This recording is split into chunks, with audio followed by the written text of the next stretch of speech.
안녕하세요. 수수한 일상의 아름다움을 발견하는 언니 스토리맘입니다. 오늘은 저희 아이 이야기를 좀 하고 싶은데요. 두 가지 조금 시간이 지났지만 오래 있었던 일이에요. 우리 아이가 학교에서 좀 학교가 싫어, 재미없어 그런 얘기를 조금 하더라고요. 그래서 처음에는 뭐 중학교고 또 이제 코로나 기간이 길었다가 학교 가니까 앉아있는 시간도 길고 그럴 수 있겠다라고 생각을 했는데 한 달 정도를 가끔씩 그 얘기를 하는 거예요. 아, 빨리 방학이 됐으면 좋겠다. 학교가 너무 재미없다. 학교가 싫다. 뭐 그런 얘기를 좀 하더라고요. 나중에 얼핏 또 가끔씩 얘기를 할 때면 어떤 선생님이 나를 미워하시는 것 같다. 선생님이 너무 나에 대해서 계속 지적을 하시니까 너무 속상하다. 그 얘기를 하더라고요. 그래서 아이가 선생님에 대해서 힘들어했던 적은 거의 없었던 것 같은데, 좀 궁금했어요. 그래서 좀 물어봤죠. 어떤 거를 좀 지적을 하시냐.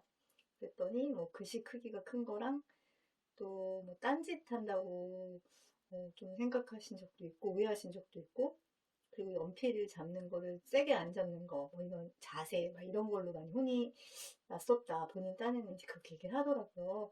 그래서 이제 아이가 만약에 그 오해한 거는 어쩔 수 없지만 좀 자기가 이제 좀 집중하지 못했던 것들에 대해서는 네가 그때는 선생님이 너한테 얘기를 해줄 수 있는 부분이긴 한데 너 좀 그건 싫었겠다. 왜냐면 글씨나 이런 것들 초등학생도 아니고 중학교 때 그런 디테일한 좀 얘기를 하면 좀 잔소리처럼 느껴지잖아요. 그래서 그렇게 얘기를 했었는데, 자기를 좀 많이 안 좋아하시는 것 같아. 라고 얘기를 해서, 그 얘기가 좀 여러 번 되다 보니까, 저도 선생님하고 한번 좀 이야기를 해봐야겠다라는 생각이 들더라고요. 그래서 담임 선생님 통해서 그 선생님하고 이제 연락을 하게 됐는데, 선생님이 이제 좀 되게 연세가 많으시고, 좀 얘기를 하다 보니까 우리 아이를 미워하거나 그런 거는 아니었어요. 근데 좀 의아해 하시더라고요. 좀 당황스러우셨었나 봐요. 그리고 이제 워낙 그 교사 생활을 오래 하시다 보니까 원래 조금 많이 깐깐하신 스타일에 해당이 되셨고, 그리고 항상 그렇게 이제 뭐 이렇게 그러니까 선생님 딴에는 관심이지만 아이들은 이제 너무 지겹고 지긋지긋하고 계속 이제 잔소리로 이제 들리고 뭐 이랬었던 것 같아요. 근데 이제 저는 이렇게 연락을 해가지고 선생님하고 조금 아이가 선생님이 자기를 좀 안 좋아하는 것 같다라고 생각을 하고 있는데 선생님 그래서 제가 선생님하고 조금 얘기를 해서 오해를 좀 풀고 싶었다 그렇게 얘기를 했죠. 선생님께서 자기는 절대 그런 거 아니라고 하시면서 본인이 이제 그 아이가 왜 그렇게 느꼈는지에 대해서 물어보셔서 제가 이제 아이한테 들은 세 가지를 얘기하니까 선생님 반응이 처음에는 그 제가 조금 약간 당황이라기보다는 좀 선생님의 스타일을 좀 느낀 게 첫 번째는 그 아이가 이제 다 컸는데 엄마한테 그런 얘기를 해요? 이렇게 생각을 하시더라고요. 근데 저는 그게 좀 약간 놀랬어요. 왜냐면 아이가 다 크진 않았거든요. 그리고 엄마하고 관계가 좋으면 사실은 자기의 그런 속 얘기나 좀 뭐 속상하거나 이런 거 얘기하는 게 저는 되게 너무 좋다고 생각을 하거든요. 오히려 감추고 얘기 안 하고 얘기해봤자 우리 엄마는 내 얘기 귀담아 들어주지 않는다. 관계가 안 좋으면 얘기를 안 하겠지만 관계가 좋으니까 얘기를 하는 거잖아요. 근데 선생님은 아이가 되게 애네요? 약간 이렇게 얘기를 해주시더라고요. 그래서 저는 그때도 조금 마음은 좀 그랬었지만 그래도 어쨌든 우리 아이를 가르쳐 주는 선생님이니까 네, 선생님 저희가 조금 서로 대화도 하고 아이하고 좀 소통하고 그러는 편이에요. 제가 조금 아이를 잘 받아주는 편이에요 하고 이제 얘기 넘겼죠. 근데 두 번째 또 마음에 걸렸던 게 선생님이 그 아이가 이제 뭐 이런 것 때문에 조금 선생님은 그런 의도가 아니셨겠지만 아이는 좀 그렇게 느꼈나 봐요 라고 얘기를 했더니 갑자기 아이가 되게 예민하네요 이렇게 말씀하시는 거예요. 근데 그 단어를 어떻게 사용하는지에 따라 그 사람이 어떤 스타일인지가 느껴지잖아요. 근데 예민하다라는 표현은 진짜 지극히 본인의 입장에서만 얘기를 한 거거든요. 근데 아이가 그렇게 이제 지적을 당했을 때 아이가 좀 속상했다든지 아니면 아이가 좀 그게 상처가 됐다라는 그런 생각은 안 하신 거죠. 자기 입장에서는 이제 아이가 예민하고 또 엄마한테 얘기를 하는 아이고 그러면서 굉장히 좀 뭐라 그럴까요? 좀 비난하는 그런 말들을 조금 하시더라고요. 그래서 그때도 제가 용어를 좀 바꿔드렸죠. 그러니까 뭐 선생님한테 그렇게 왜 그렇게 말씀하세요? 그렇게 한 건 아니지만, 얘기를 제가 이제 계속 표현을 할 때, 선생님의 말을 받을 때, 아, 선생님 아이가 좀 여린 면이 있어요. 라고 제가 얘기를 했고, 선생님이 얘기를 하시다 보니까 이게 세네 번 제가 이제 다시 선생님이, 아이가 왜 이렇게 예민해요? 라고 하면, 아, 아이가 조금 여리고, 또 이제 감정적으로 다른 사람 입장도 좀 생각하고, 또 본인도 좀 잘 느끼는 편인 것 같아요. 그렇게 이제 얘기를 하면서, 좀 여린 면이 있고 좀 순수한 면이 있어요. 라고 이제 제가 얘기를 하니까 선생님도 나중에는 말이 어느 순간 바뀌시긴 했더라고요. 아, 아이가 참 여리네요. 근데 저는 이제 같은 표현이어도 어떤 아이에 대해서 아이는 물론 내 제자고 나보다 그러니까 내가 갑이고 아이가 늘 이렇게 생각하는 게 아니라 아이를 그냥 하나의 좀 존중해야 되는 대상으로 바라보신다면 그렇게 쉽게 판단하실 것 같지는 않은데 좀 안타까움이 좀 들더라고요. 그래서 한참 얘기를 하다가 또 저도 선생님을 그래도 존중해야 되는 마음으로 이제 대화를 하고 그리고 아이가 이제 어떻게 이제 좀 느끼는지에 대해서 또 아이 특성에 대해서 제가 조금 얘기를 해드렸더니 선생님이 나중에는 많은 부분을 이해를 하시게 됐어요. 그리고 아, 아이가 그렇게 느낄 수도 있었겠네요. 아, 그러면서 아이에 대해서 조금 긍정적으로 보시면서 좀 노력을 한번 해보시겠다. 그렇게 얘기를 해주시더라고요. 그래서 제가 너무 감사하다. 선생님 분명히 좋은 의도로 그러셨을 것이고, 또 아이가 잘못한 부분도 저도 있다라고 생각을 한다. 그리고 제가 이제 뭐 글씨라든지 크기라든지 이런 것들을 이렇게 좀 지적을 좀 안 하는 편이어서 또 선생님이 보실 때는 그게 좀 그렇게 보이실 수도 있을 것 같다라고 선생님의 입장도 좀 얘기를 하면서 또 내 아이에 대해서는 좀 제가 약간 선생님이 아이를 오해하지 않게 특성을 좀 이해하실 수 있게 그런 거는 제가 또 전문가이기 때문에 그렇게 좀 말씀을 드렸더니 나중에는 선생님이 아이에 대해서 오히려 되게 좋게 그렇게 좀 시각이 바뀌셨어요. 그래서 오해도 풀리고 또 이제 나중에 아이도 아, 선생님이 너무너무 달라지셨다라고 얘기를 하더라고요.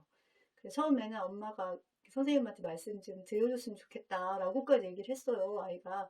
근데 또 막상 엄마가 얘기할 줄은 몰랐나 봐요.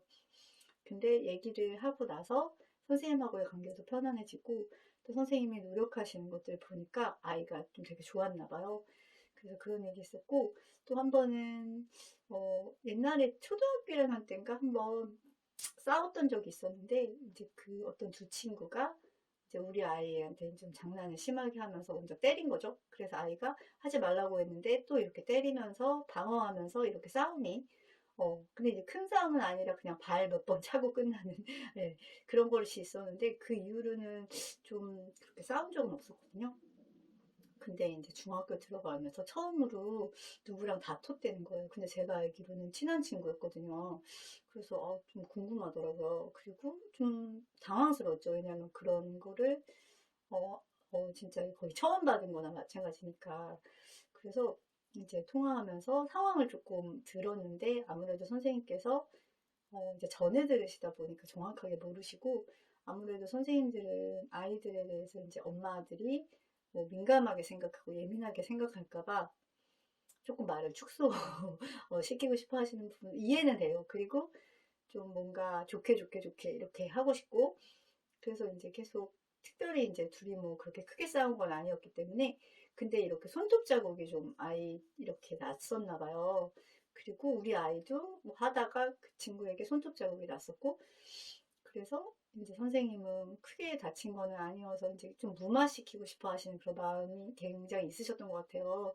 그래서 저는 또 지금 그쪽으로 강의를 하고 학교 폭력 쪽으로 제가 이제 그쪽 강사를 이제 하기 때문에 그 부분에 대해서는 그냥 그렇게 괜찮겠지 이렇게 넘어가는 게 좀 안 좋다라는 생각이 들었어요. 제가 그때는 좀 선생님께 말씀을 드렸죠. 이제 이 결과는 그러니까 누가 뭐 크게 다친 것도 아니고 또 화해도 잘 했다고 하니까 괜찮은데 저는 그 아이들이 어떻게 해서 그런 일이 있는지가 전 중요한 것 같아요. 너무 그게 궁금해요. 그랬더니 선생님이 잘 모르시더라고요. 정확하게 내 마음은 잘 모르시고, 그래서 저는 이게 그 부분이 그냥 뭐 서로 사과해 하고 화해 이렇게 끝이면 또 비슷한 상황이 되면 또 이렇게 갈등이 있을 수도 있고 또 싸움이 일어날 수도 있기 때문에 그 상황에 대해서 조금 더 전 얘기 듣고 싶다. 선생님이 또 연락을 한번 주시겠다고 이제 마무리가 됐었는데, 그래서 아이하고도 물었을 때 다행히 이제 친구하고 잘 화해도 하고, 그래서 제가 따로 뭐 그 어머니께 연락드리진 않았는데 우연히 또 만나게 된 거예요.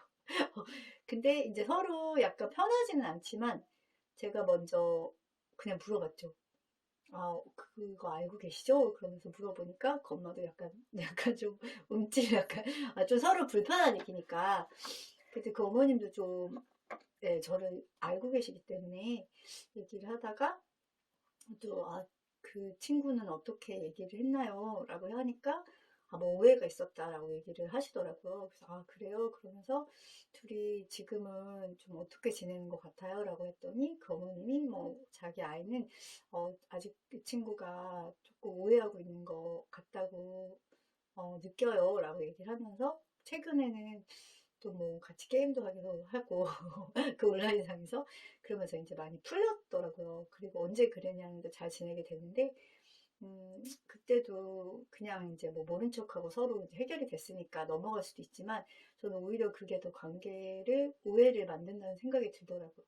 그래서 투명하게 그 이야기도 하고 오히려 꺼내놓고 보면 더 얘기하기가 좋고 또 그 엄마도 약간 미안한 마음이 조금 있으신 느낌이더라고요. 그래서 뭐 우리 아이도 어찌됐건 그때 그거는 이제 친구가 막 놀렸는데 그동안에 이제 계속 많이 놀리는 일들이 있었고 우리 아이도 이제 참다가 그날 하지 말라고 했는데 또 놀리니까 얘도 기분이 나빠서 똑같이 이제 놀렸나 봐요. 그러면서 얘도 이제 원래 이 친구가 뭐 가만히 있던 친구였는데 갑자기 얘도 똑같이 대응을 하니까 얘도 당황하면서 이제 얘가 뭐 조금 뭐 때리고 뭐 그런 식으로 때렸다기보다는 뭐 손을 꽉 잡아서 못 움직이게 하고 또 우리 아이도 힘이 약하진 않다 보니까 같이 대항하면서 서로 이렇게 했던 거더라고요. 그러면서 손톱 자국이 나고 꽉 잡다가 그래서 뭐 아이들끼리 그럴 수도 있지만 중요한 거는 그냥 빨리 뭐 화해시키고 잘 지내 친구끼리 왜 이래 이거보다는 그 이유를 조금 더 알고 또 다음에는 어떻게 해결하면 좋을지 또 아이하고 대화를 나누는 시간이 됐었어요. 그래서 좀 끄집어내놓고 얘기하는 거 그게 더 좋다라는 생각이 들고 아이가 뭔가를 작은 거라도 얘기했을 때 그게 뭐 한두 번 얘기하면 괜찮지만 만약에 좀 자주 그 얘기를 했을 때는 너무 가벼이 생각하기보다는 또 아이하고 좀 진지하게 대화를 나누면서 또 해결할 수 있는 부분들은 조금 오해를 풀 수 있는 그런 기회들을 만드는 게 저는 더 좋다고 생각이 들고 또 그 두 가지 경우가 잘 해결이 돼서 또 만족스럽더라고요. 네. 네. 요즘에 그렇게 지내고 있었고요. 또 다음에는 다른 영상으로 찾아뵙겠습니다. 언니 스토리 맘이었습니다.